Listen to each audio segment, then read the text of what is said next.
So, Surging Sparks has been out for a while now, and you've probably noticed that this set is pretty terrible. Ceruldge is just a very straightforward beat stick archetype that has to research every turn, so can't boss an Iono when it wants to. There's Archaludon, which just doesn't do enough damage and is a tanking archetype in a format where we can one-hit KO everything in the game. Slacking's pretty cool, to be fair. He can deal a decent amount of damage, but he's just kind of worse than a Terrapagos Dustoir. Pikachu EX is just way too much work to get going and is pretty much just best in Miraidon. And for the love of God, stop talking about Hydreigon EX. This card is incredibly bad. If you're on the copium, you've definitely played too much of this set so far. It's absolutely abysmal, and I actually wouldn't even wish this on my worst enemy. If I see one more goddamn video saying it's actually good, I'm going to scream. So rather than playing bad cards and losing, let's play bad cards and lose, but have some fun while we do it. Today we're going to be playing Tatsugiri EX. Tatsugiri has the Cinnabar Lure attack. For Fire, Dark, and Water, we can look at the top 10 cards of a deck, and you can put any number of Pokemon you find there onto your bench, then shuffle the other cards back into your deck. And that means we get to assemble the dream team. We get to play a crazy number of stage 2s in the deck.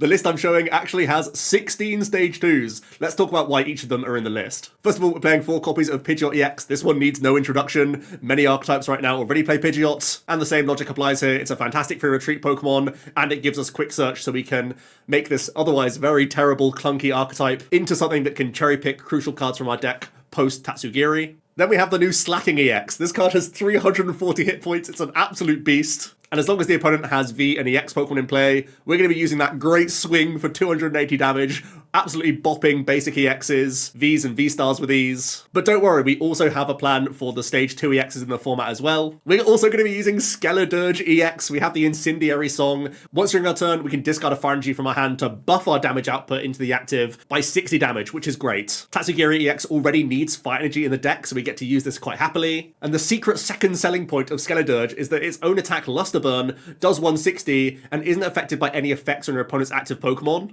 That means that this deck actually has a wall breaker. It means we get through Mimikyu, we don't care about Ogerpon, Skeledirge does it all. And then the final stage 2 that we're going to be playing is the Greninja EX. Greninja has the very efficient Shinobi Blade attack. For 1 water, we deal 170, and we can search our deck for any card and put it into our hand. That means that if Tatsugiri whiffs Pidgeot, we still have the fallback of Greninja, which can slowly get us cards into hand. And we also have Mirage Barrage. This attack discards 2 energy from this Pokemon in order to deal 120 to 2 of your opponent's Pokemon. We're already playing water because of Tatsugiri, and we weirdly have a lot of synergy between Slaking and Greninja here. We already want to play a very high Crispin count so Tatsugiri can attack as quickly as possible. And with both Greninja and Slaking EX having discard synergy, the Powerglass tool becomes an all-star in this list, helping us get multiple Mirage Barrage off and easily chain our Slaking EX. Hilariously, this also helps out against the likes of Terrapagos, where Slaking is just a little bit shy of 290 with those boofs in play. Now we have that fighting type coverage, and it also comes up trumps against a ton of other stuff as well. Fighting typing is just really good in the format right now. So we have Slaking for the big stuff, Greninja for the single prize stuff to have that spread threat, whilst also helping just in case we whiff our Pidgeot. So bizarrely, these 4 stage 2s actually have great inter-synergy here, whilst also playing within the energy types that Tatsugiri requires. So the big reveal then, here is the 60. That's right, 16 stage 2s in this list, and then just 4 basic Pokemon.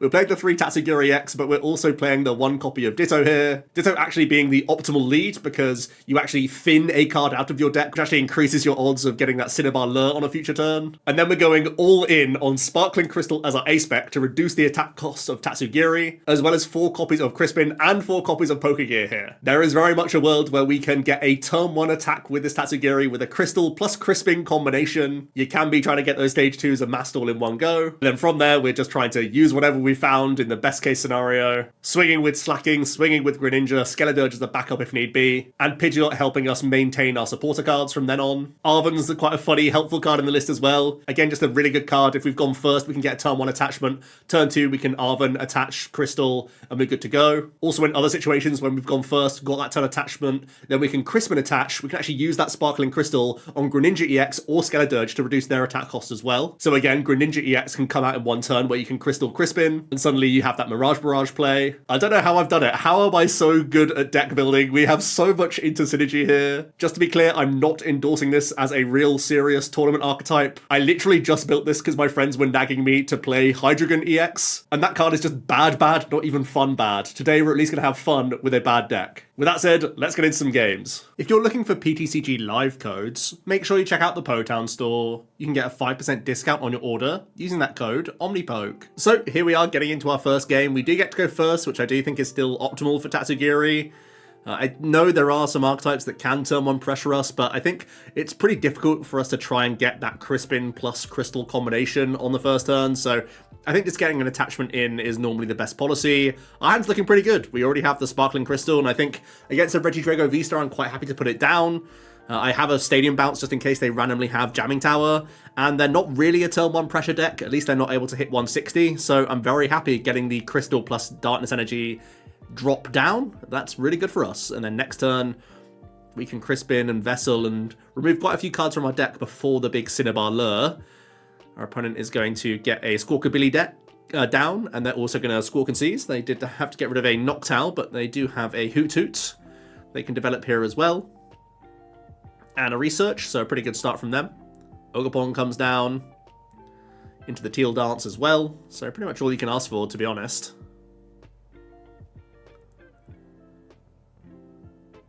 Let's have a look. They can nest and fill up their bench.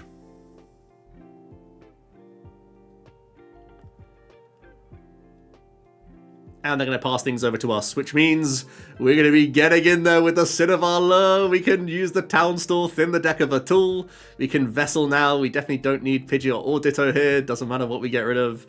We're going to take some more energy out of the deck. I'm also going to Crispin here. And that's all just to thin more energy out the deck. I know Crispin can be good for us on another turn, like for some of our attackers, but I still just want to have maximum odds of getting our stage 2s out, and would you look at that, we win big! We get double Slaking EX, we get Pidgeot and Skeledirge. That's absolutely insane. Slaking is definitely the best attacker we want into these VSTAR matchups, because that Great Swing hits ridiculous numbers, and we have 340 hit points, which is just silly. Our opponent is able to Iono here, and they do find VSTAR. Shouldn't be too difficult for them to get the attack in here. There is an energy switch already in their discard pile. And actually, speaking of, they are going to E-switch now. They have double V-Star, actually. Let's see, are they forced to flip the marker? I'd really like it if they did. It is going to be the Legacy Star. Oh, they got rid of Prime Catcher, which might be one of their options, honestly. They could Prime KO Pidgeot, perhaps, if they're worried about me having Quick Search. They may still just want to go for the active if they're going to set up damage with the Dragapult EX. I didn't see if they had Dragapult in the discard pile, actually. There is Noctowl, which can now dual seek for a couple of cards. Of course, Ogerpon is their Terrestrial Poke. He does have pretty good synergy here, to be honest. He's lacking on decent dragons to copy. At the moment, it's just Tina V-Star. So I think it's going to be, yeah, getting that Dragapult that then gets Vesseled away, which opens up the Phantom Dive, which can start spreading these counters. I think you probably have to put them on Slackings at this point. Push me down into easier KO range, whilst taking out the Tatsu.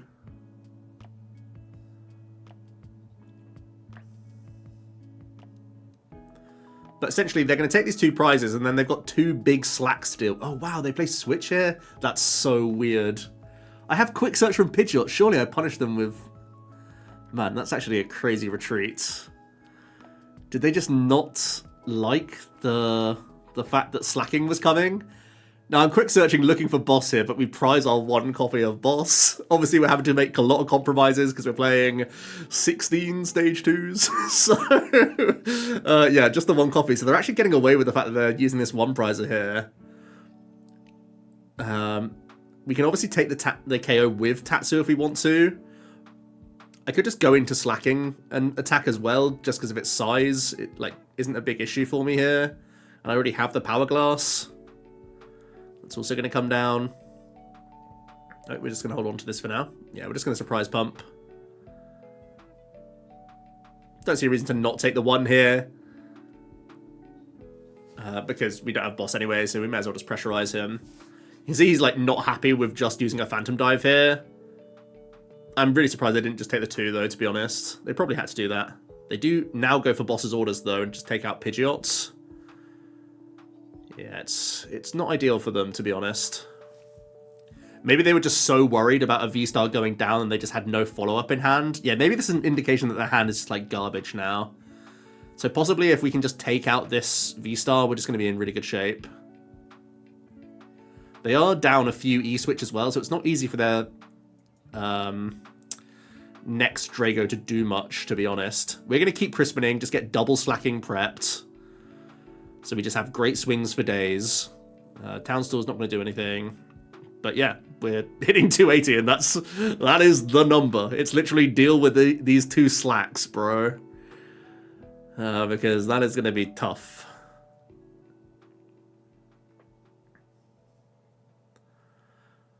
They still have 2 turns. We're putting them on that 2-turn clock to try and make something come together, but they're 3 E-Switch down. They can't even go into like a Klawf or anything because we've taken that 1 prize earlier. They can maybe like set up the Slaking somehow, but what's stopping me just going Great Swing twice? I don't see much that stops me here. Maybe they can trap Skeledirge, because I don't have Pidgeot in play. That 3 retreat cost could be a problem for me.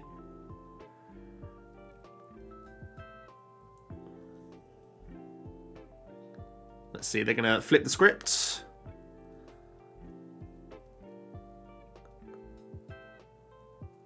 I'm not seeing much. Myriad Leaf Shower, just for a poke, maybe. But then they're still losing a bunch of energy. It's going to be the retreat into Mew. Yeah, this feels terrible. I think we're just locked at this point.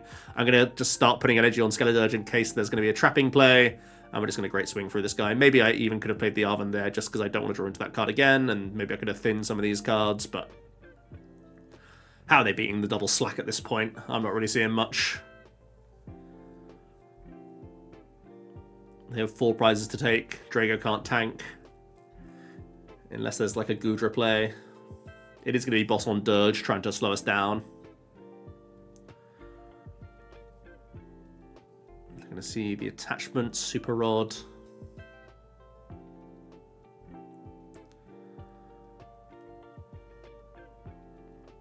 And just the pass. So we can actually get the win this way by just attaching, bossing, and luster burning for that 160 to get through Regidrago. Slaking is very tough for the VSTARs to deal with. Let's get into our second game then. And it's a classic opening hand from us. There will be a few mulligans with this deck, no doubt. We start Ditto, though, which is the best start, because we get to thin the deck of a card, which is great. The opponent has Radiant Greninja, getting rid of Fire Energy. Is it Charizard, perhaps? Squawkabilly. Oh, is it Gouging Fire? I'm not sure what else. Oh, it's Ceruldge. Okay. Oh, they have the turn 1 Blender as well. Discarding 5 cards. That's going to be a lot of energy hitting the bin early. Wow, they got rid of all 4 Jet. That's actually wild. Why would you not keep some around? To discard a Ceruldge, that's not normally a bad thing for them because they have oftentimes a number of Night Stretcher as well. So actually a really good opener for them. They still have potential Greninja draw here. Gonna see another Nest Ball.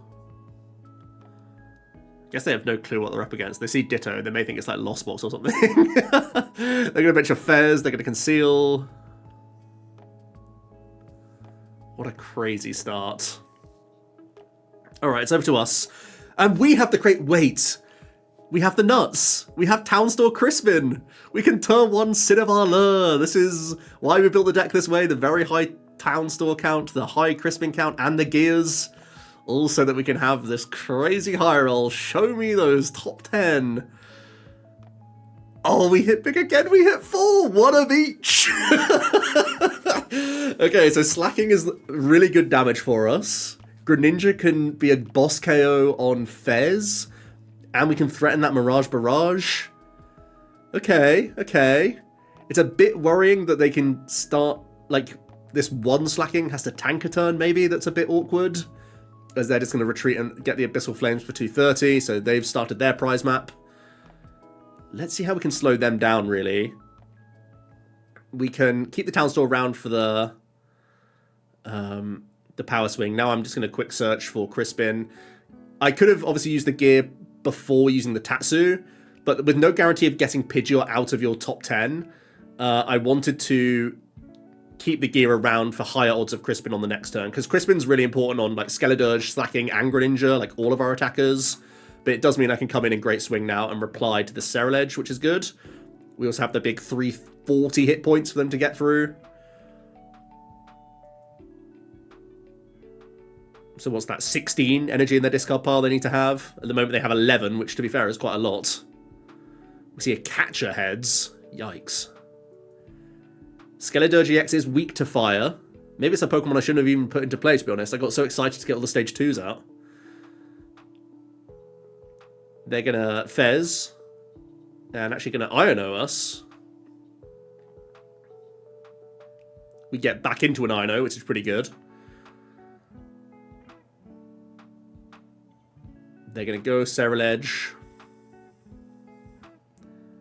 And they have 13 energy in the discard pile. This is actually really scary. 13. It will be 14 when I KO the Ceruldge. And I probably have to KO the Ceruldge, right? Just to make them have more stuff. I'm just going to use the gear because I don't want to draw into any supporters anyway at this point, because we're going to be going down to 2 and then we just like boss game if they don't beat us next turn. I can float an energy onto the Greninja. But I think I'm just hoping that Slaking's big here. I think that's really it. We're giving them cards. Like, they have Fez draw here. But I'm trying to make them have, like, Night Stretcher plus energy plus other stuff. They have a lot of energy in the bin. Don't even know if they can use concealed cards. There's a fire attachment. Okay, so they do have concealed cards. That's 15 energy in the bin now. That's not enough. They need one more energy discarded somehow. There's the Carmine. They do have more fire left. How many energy in this list? He's playing like a 25 energy list, bro. 17 in the bin. Oh, the Abyssal Flames comes in for 370. There's just no stopping that insane. All right, let's get a third game in.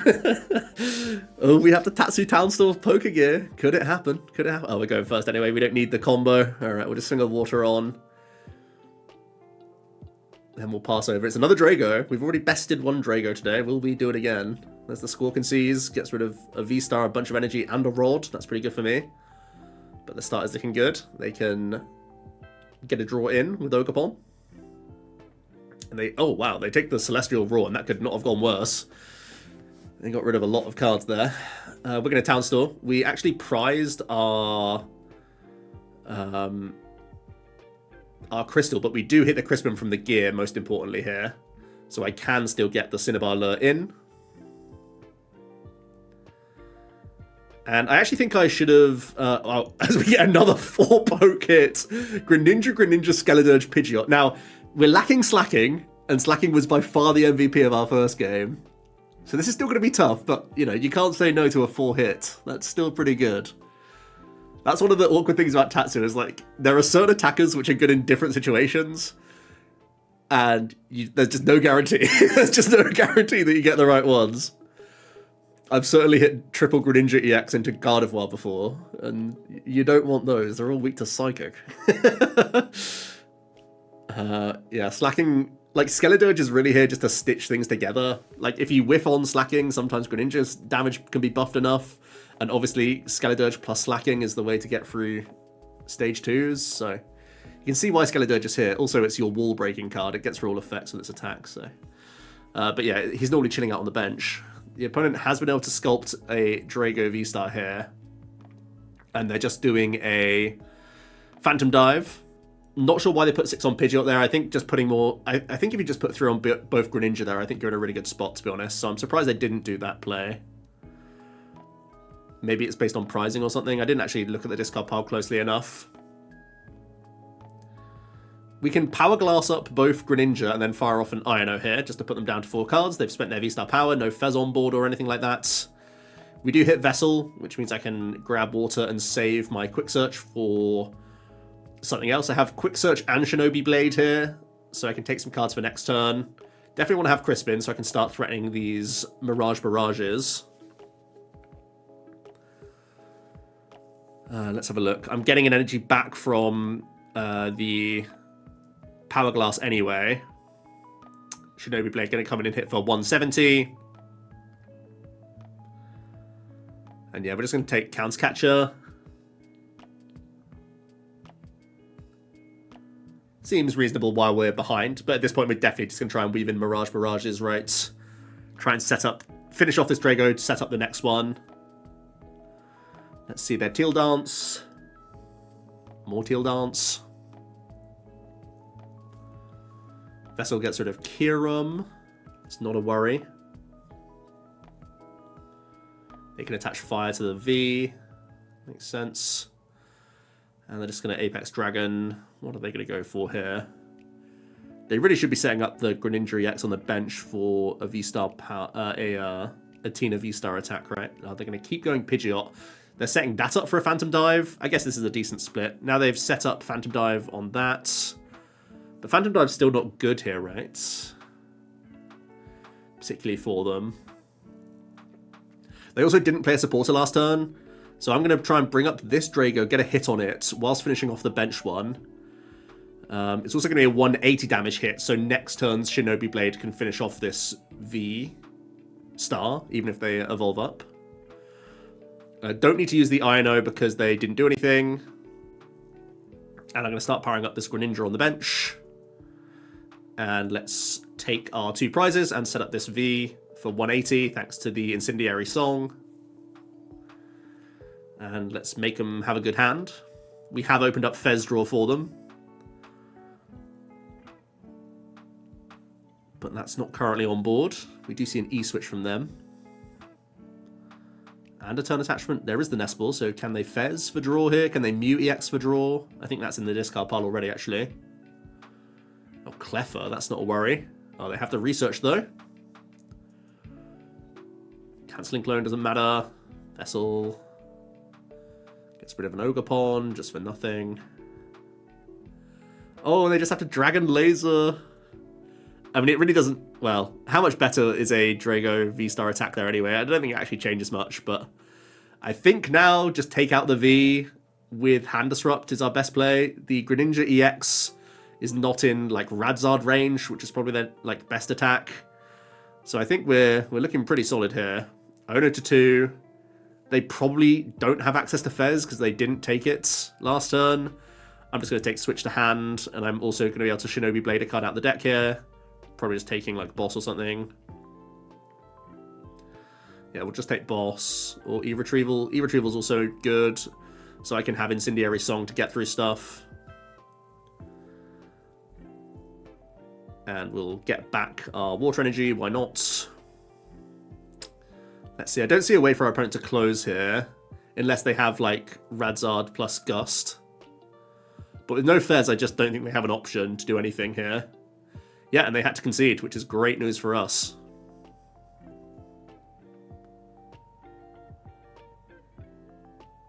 Let's get into our final game, and you've seen the good, it's finally time to show some of the bad, it's only fair. We do start the Ditto, which is the dream, and we are going to go into Tatsu. We've gone first, we have Crispin for next turn, everything's looking good, but we're against a deck that attacks, and decks that can attack on the first turn of the game are the kryptonite of this Tatsugiri deck. That's why this deck is a meme deck, not a good deck. Don't be fooled, because it is just that simple. The opponent was able to Arven and immediately get the KO. That's going to be the case against like Miraidons, Roaring Moons, Raging Bolts, Gouging Fires, all sorts of archetypes. I definitely had my decent share of losses, even into like other like slower decks as well when I had the chance and the time, because giving up those 2 prizes is terrible. But Tatsugiri is always going to be a meme deck because you sometimes just lose, and the way I've built this deck gives you the biggest payoff, but absolutely no defense against turn 1 attacking decks. So yeah, Tatsugiri, definitely a fun one, definitely a meme. Don't be fooled by the amazing gameplay that you saw today, where we just couldn't lose and our board states were crazy. These were just big hits from Cinnabar Lure, and definitely more of a fun archetype, but I did have fun, to be fair. I did really enjoy this. Let me know your thoughts on the archetype down below and how I built the list, and the myriad of attackers. Are there other stage 2s you consider in the list? I'll hear it all down below. Thanks so much for watching, and I'll see you tomorrow for another video. Cheers.